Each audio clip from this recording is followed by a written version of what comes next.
rolled up to the bartender and and asked for a drink, and the woman turned around, and I said, "Oh my gosh, this is Maya Angelou." And she said, "Son, what are you doing?" I said, "Oh, I'm so sorry for you. I'm late for your play." And she said, "Don't worry, forget the drink." She grabbed my hand. We walked into the play, and she and I sat down and watched her play.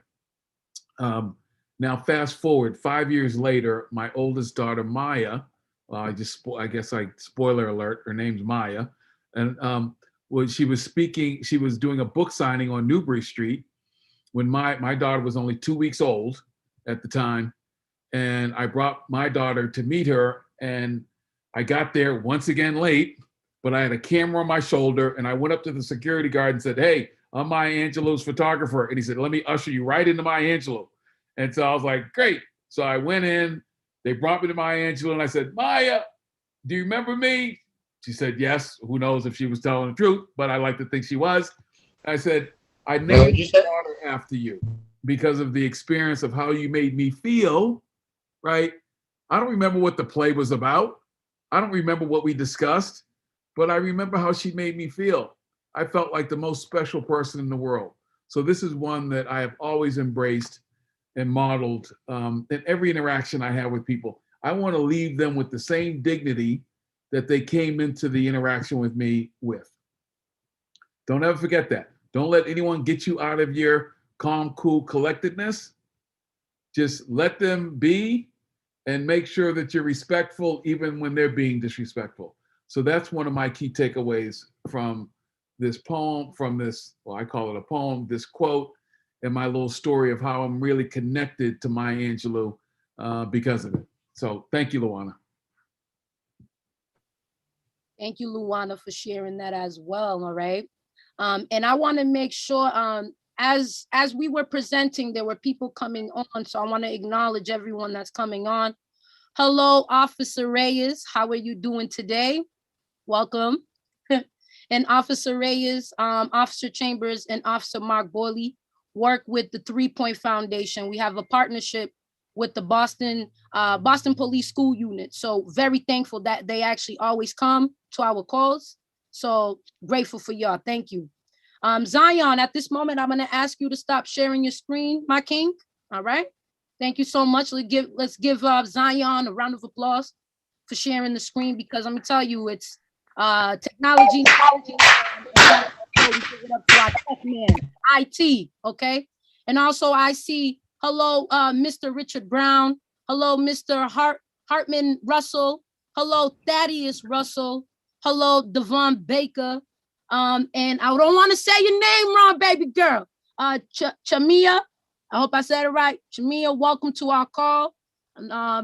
Welcome, okay? And Miss Grace. Hello, Miss Grace. Welcome to our call. So now I am going to pass it over to Mr. Claude Pritchard, our Director of Athletics, to formally introduce our guest, Mr. Demetriouse Russell. Thank you, Chrissy. First of all, I'd like to say, Demetriouse, I appreciate you taking the time to discuss what's going on in your life and how you got to where you are with our young and gifted. This gentleman, everybody is been around for a while. He was a very good basketball player over his career, but a better person, a father, a son. He's here to always help the young and gifted in any way, shape, or form. So let's give him a well thing of applause and say thank you for showing up and making the time to be with our kids. Demetriouse Russell. Thank you, Claude. Were you going to continue on for the next 30 minutes? Claude, are you done with the intro? No, you're good, man. Okay.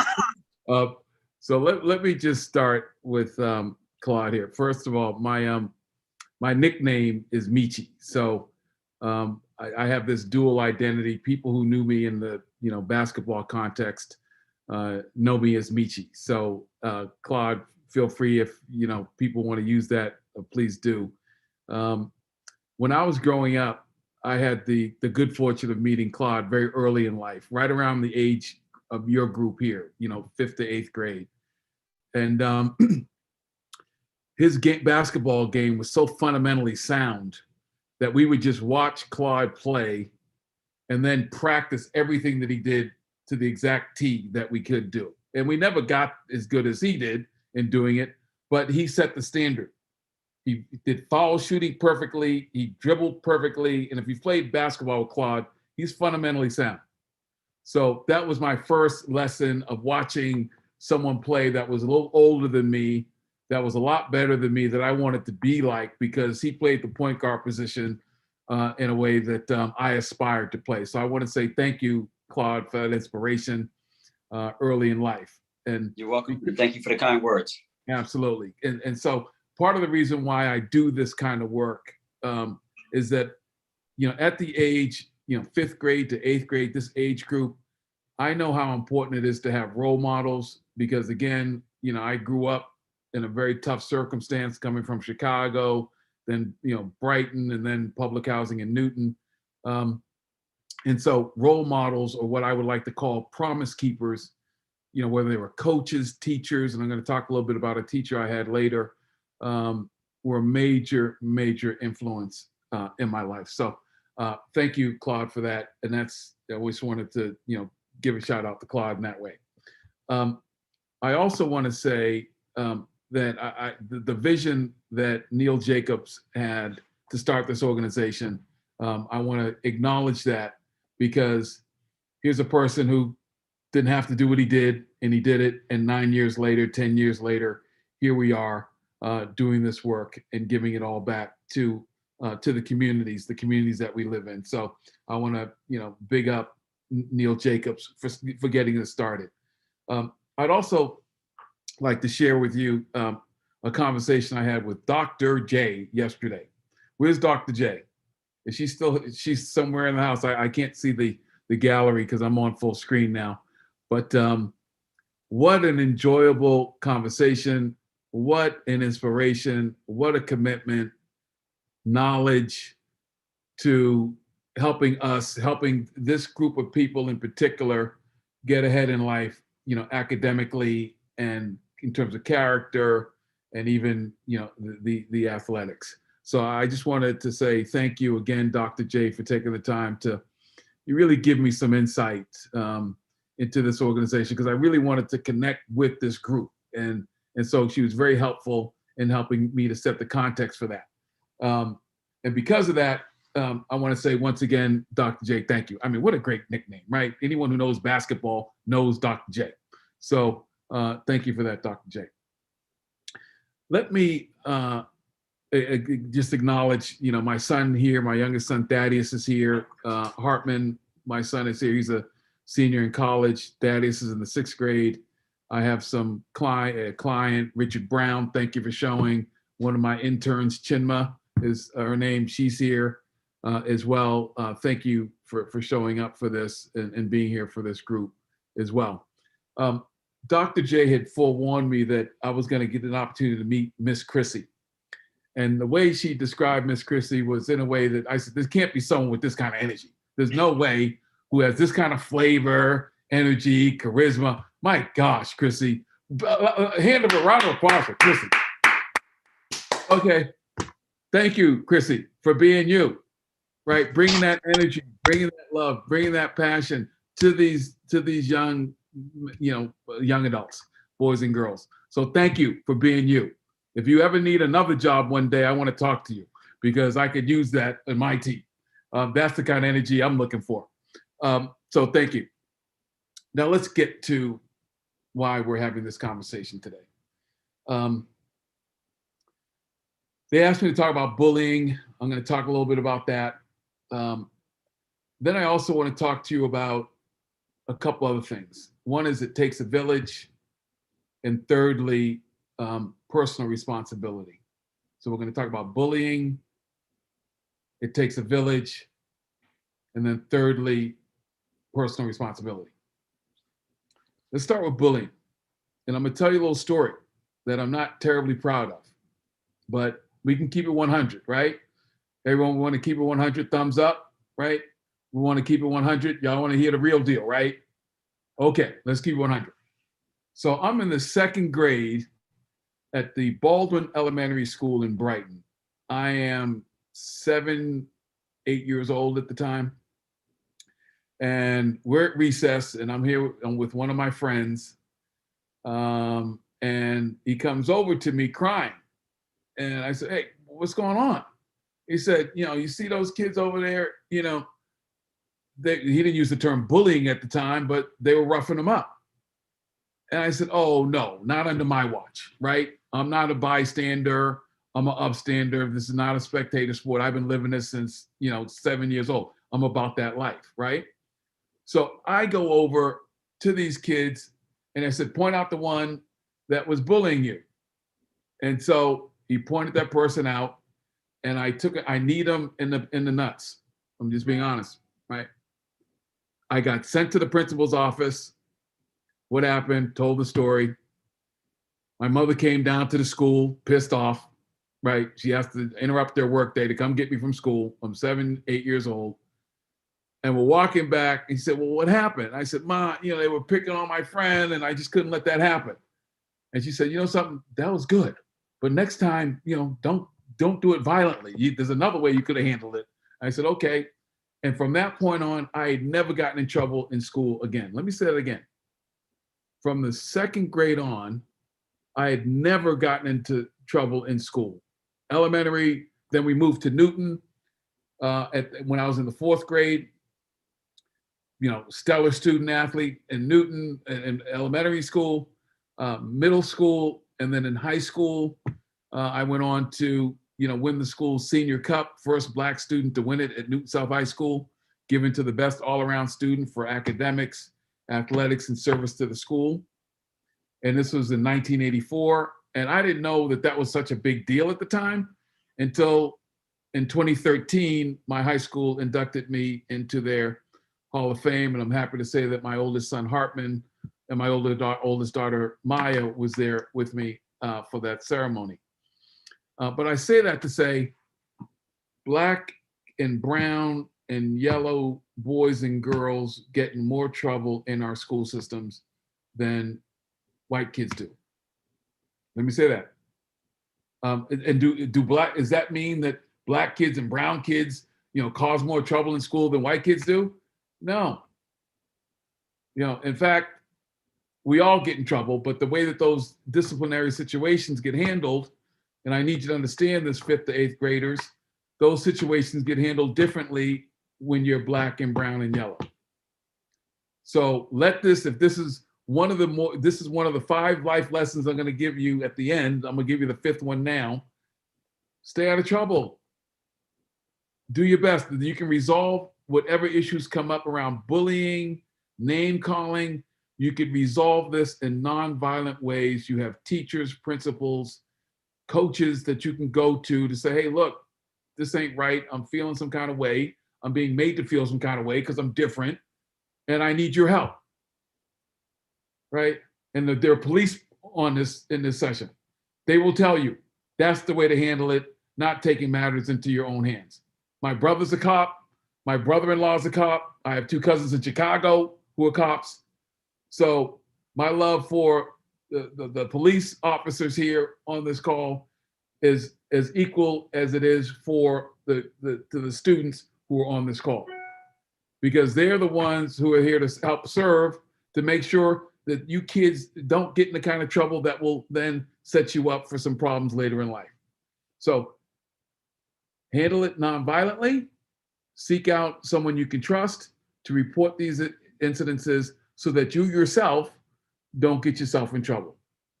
And by the way, my mother didn't give me a beating when I got home from school because I was protecting somebody else. But again, never got in trouble again.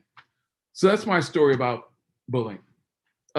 Let me pivot to It Takes a Village. And I might get a little emotional here because now I'm going to let you in a little deeper into my life. I never knew my father. My mother had me at 20.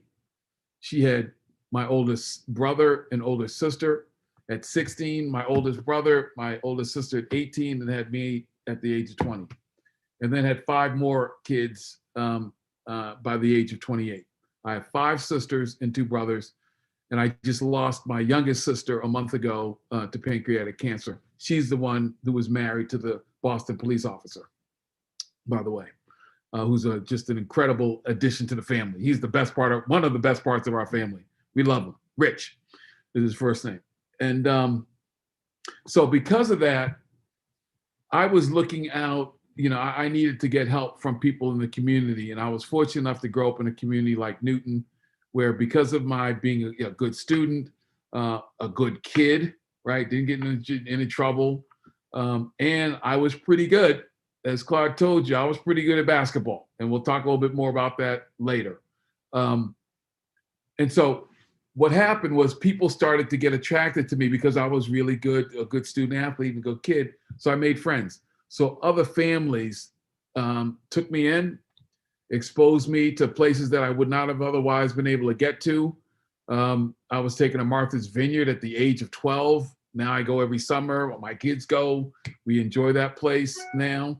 But that was an early experience of mine. Skiing, I don't know what the heck skiing was. I got exposed to skiing. And of course, people taking me to basketball camp and the like. And then there was this one teacher in particular, Dr. Patricia Kempton. I tried to get her today to be here, but I couldn't get a hold of her, so I'm a little concerned. So after this, I got to give her a call. Because when I was in high school, candidly, I was happy being the star athlete, right? Newton South, 10th grade, make the varsity team, not just make the varsity team, but the starting point guard on the varsity team. That got me a lot of attention at the school. And I was content being the star Black athlete in this predominantly white school. And so that's how people accepted me. That was my currency. My currency was I'm a great basketball player. And this Black woman, Dr. Patricia Kempton, saw me spanking the basketball in and around the halls and said, Michi, what are you doing? Well, I'm spanking the basketball. What does it look like I'm doing? She said, get in here. Takes me into a class and says, you know something? I know you're trying to make friends here and you're the athlete and blah, blah, blah, blah. But you have a brain. You have a brain. I'd like you to invest in your brain. I'm like, what do I care about that? I'm going to NBA, right? My dream in life was to be in the NBA. What Black kid who grew up in the hood, right? And the part of Newton I grew up in was the hood, arguably, in public housing. But that was not just my dream, but every one of my friends' dreams. And we were cool with that. But this teacher took me aside and said, we're going to read some books. Read this book and come back and talk to me. So I'm like, all right. So I started reading books, having conversations with her. And then she said, something, I'm going to put you in my English class. And at the time, when I was in high school, they had curriculum A for the smart kids, which were mostly white kids, and curriculum B, which were all my friends were, the Black and brown kids and the Mecco kids, right? Regardless of whether or not you were really smart or not, that you were just tracked. And it was both college bound, but one was reserved for like serious students. And the other was like, people like me that was content with being the class clown. And I said, all right, let me, she went and talked to the principal, Dr. Seashoals, whom I'm still in touch with, my principal from high school, lives in Lexington, great guy, still plays basketball in his late 70s, believe it or not, and came to all my games. And he said, something, well, we're going to let this happen, but let's make sure we don't set him up for failure. And so she said, look, we're going to make sure he succeeds because I'm going to get him in his class and I'm going to tutor him after school. That's the commitment she made. And she's been in my life ever since. And I was wishing she was here today to help share the story. But that's how much I, revere her, love her. And then when my mother passed in 2013, April 8th, 2013, she stepped in and said, Michi, you're good. I'm going to be your mother. So I call her Mom. So it's Mom. So she stepped in to be my mother. But that started at the age of 15. That was 40 years ago. So for those of you who are good in math, you could tell my age, right? We've had a 40-year relationship because she's like, something, I'm not going to let you go out like that, right? I'm not going to let you be just the Black athlete spanking the basketball, making friends that way. You have a brain, and we want to make sure that that gets developed. And then again, fast forward 2 years later, I won the Senior Cup. But on the route, on the road to the Senior Cup, I also now I'm going to get into my basketball resume. So in doing so, sophomore in high school, varsity, starting on the varsity team, dual county league all-star, sophomore year, junior year, senior, MVP my senior year, have an opportunity to play in college, was supposed to play at BC. There was a coaching change in my senior year. But before I talk about that, I was also all-scholastic, both Boston Globe all-scholastic and Boston Herald all-scholastic. And I don't want to put you on blast, Claude, but I think these were accomplishments that you had prior to my having them. But because of that inspiration I got early in life from people like you, I said, that's what I want to be. You want to say something about that, Claude? Like, for those of you who don't know anything about being a Boston Globe all-scholastic or a Boston Herald all-scholastic, that was like one step away from the NBA. No, that's your thing, man. You keep preaching. Okay, all right. So I was incredibly proud about that. And I also won the Senior Cup, right? Because what 3Point stands for, it's not just athletics, right? It's not basketball, right? It's character, academics, and basketball, right? There's an equation here, right? Think about this as an equation. Character plus academics plus your love for basketball equals leading a productive and happy life. Let me lay this out again. This ain't algebra. This is addition. You add character, study, find a subject that you can fall in love with and go deep with it. And mine happened to be history and basketball. My love of basketball stands to this day. I've coached my youngest son, Thaddeus, my middle son, Avery, my oldest son, Hartman. I love it. I coached my Newton South basketball high school team. So I can't play it like I once did at this age, but now I have an opportunity to teach other people coming up about the game and the love of the game. And when we do go back to having your, CBA Academy, I want to come in and I want to challenge each and every one of you, except for Claude, to a foul shooting contest. Do we have any takers? So when I can come in, when we're back to normal, I want to see who can beat me at shooting foul shots at my age of 55. I still bet $1 to a donut I could beat anyone here in shooting foul shots. So I got any takers? Except Claude and Chrissy. Chrissy probably looks like she can play. Okay, not Chrissy or Claude. Yeah, I got seven Maybe brothers. Dr. J. Maybe I got to take out Dr. J too because she got the name. So barring those three, any one of y'all, let's get it on. All right? So it takes a village. And that village continues, right? Once I went into college, I made more friends. And it wasn't just because of basketball. So educational, let's talk about that for a second, right? So Newton South High School, I go to Middlebury College, transfer after my freshman year. Oh, I see a challenge accepted. Okay, it's on. It's on. I then go to Morehouse College. And here's where life really, what I thought was devastating, but was a blessing in disguise. And I'm going to wrap this up so we can get to the Q&A. I got cut my sophomore year at Morehouse. Cut. I'd been cut before. I got cut from the Boston shootout team, which was devastating because I grew up playing with all those guys. That was something I really aspired to. And then I got cut in college. But it was the best thing that ever happened because it made me really focus on my studies. And in that same year, I earned a scholarship to study in Great Britain at the London School of Economics for a full year. And that's where I meet Maya Angelou. And another benefit of it was I played on the basketball team, starting point guard. And we won the national, it's called the National British Colleges and Universities Championship, which then qualifies us to play in Paris for the European College Championships. And you know where this story's going. Guess who won the European College Championships? Thank you. I can't see the names, but yes, we won that too. And so then I have the opportunity to play professionally in England because I'm just like this kid who I'm here for a year. I'm getting all this love and attention. Hey, we want you to come play for us, play for us, play for us.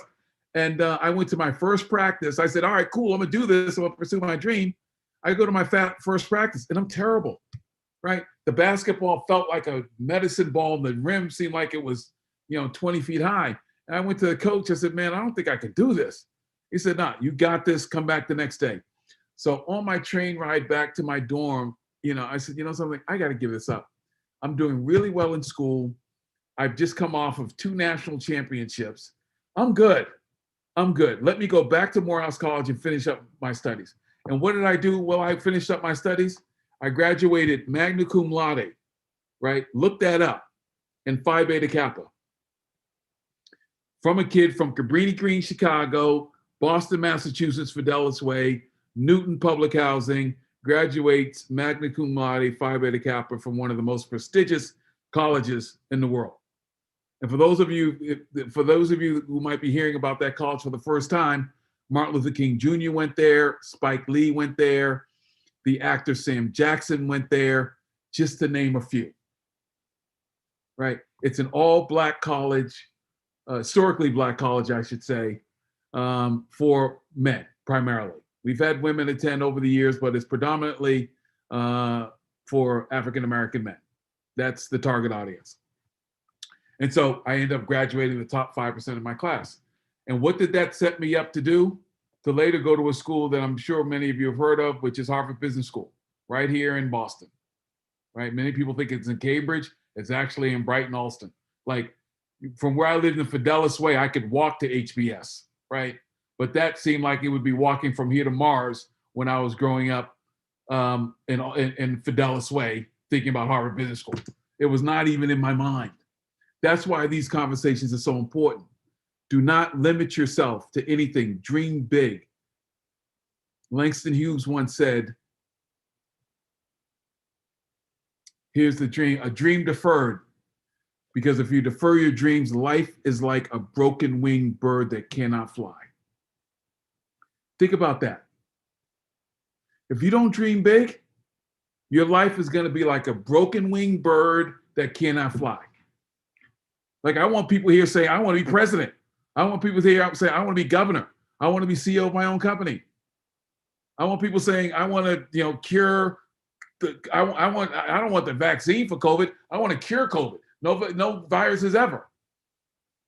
Right? That's the kind of dreaming that we need from this group, because your minds, and I'm part of the United Negro College Fund. We just had a fundraiser last night, and the theme was a mind is a terrible thing to waste.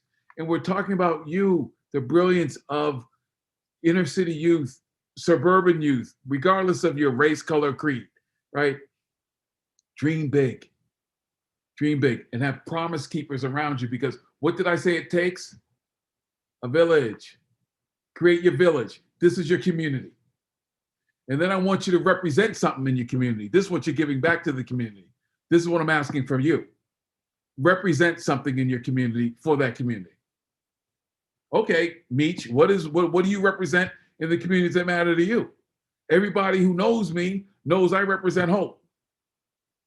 I walk around the city of Boston with a red hope hat because that's what I represent. I'm sorry. Okay, I'll just continue. I represent hope. And I'm asking you at the end of this, we're going to do a roll call. You have some time to think about it.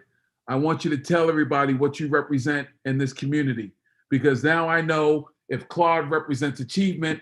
Look, Claude, I want to be about achievement. Help me to be more like you. Chrissy, joy, happiness, energy. How do I get more of that in my life? Well, find stuff you love to do, right? People need to know what's your identity, what's your personal brand, right? Mine's hope. So let me, I can go on and on, but I want to leave the time for the Q&A, and I apologize for going a little over. And let me use that word purposefully. I just, I love this group so much and this audience so much that I had to do a little bit more. And let me just give you my motto, and then we'll go to Q&A. And this is what I'd like you to write down. And this is this. I own 100% of my failure. No excuses. I didn't do it. No, I own it. But I only own a fraction of my success. I own 100% of my failure, but only a fraction of my success. Because what was the third thing I wanted to talk to you about? personal responsibility. You screw up, own it. No excuses.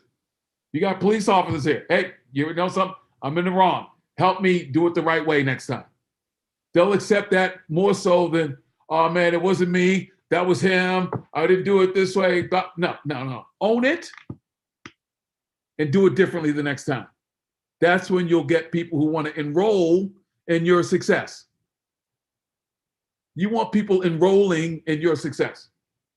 And that's being a person of character, right? That's being about your books and being about, I'm going to the gym. I don't have time for that, right? Because I'm doing my love. I was at the gym from morning till midnight and then would sneak in after it was closed to play some more. All right, we got the equation down. We got the formula. You know what you represent. Think about it. Now let me hand it back over to you, Chrissy, for the Q&A.